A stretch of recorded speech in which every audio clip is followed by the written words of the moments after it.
அஸ்ஸலாமு அலைக்கும் சொந்தங்களே, எல்லாரும் எப்படி இருக்கீங்க? இன்னைக்கு குழந்தைங்களுக்கெல்லாம் பிடிச்ச மினி பீஸா பண்ணுவோமா?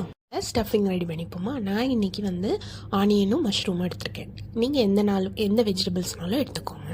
அதை நான் குட்டி குட்டியாக சாப் பண்ணி சாட்டே பண்ணிவிட்டேன். ஒரு பேனில் பட்டர் போட்டுட்டு இந்த ரெண்டுத்தையும் போட்டுட்டு சாட்டே பண்ணிவிட்டு அதோட நான் என்ன பண்ணேன்னா, இந்த பீஸா சாஸ் நான் ரெடி பண்ணியிருந்தேன். ஹோம்மேட் பீஸா சாஸ் தான். அதோட ரெசிபி வேணாலும் கமெண்ட் பண்ணுங்கள், நெக்ஸ்ட் வீடியோவில் அப்லோட் பண்ணுறேன்.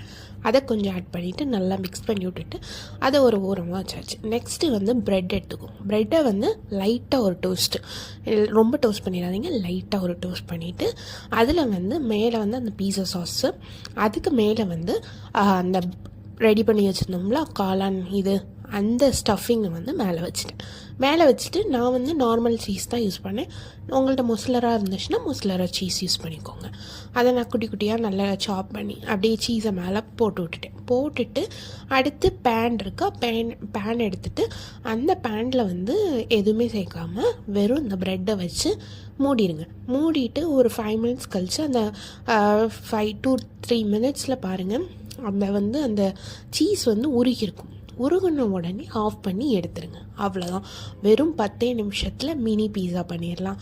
எல்லாருமே கண்டிப்பாக ட்ரை பண்ணுங்கள். வேறு என்ன மாதிரி ரெசிபிலாம் வேணும்னு கண்டிப்பாக கமெண்ட் பண்ணுங்கள். நெக்ஸ்ட் வீடியோவில் பார்ப்போம். தேங்க்ஸ் ஃபார் வாட்சிங்.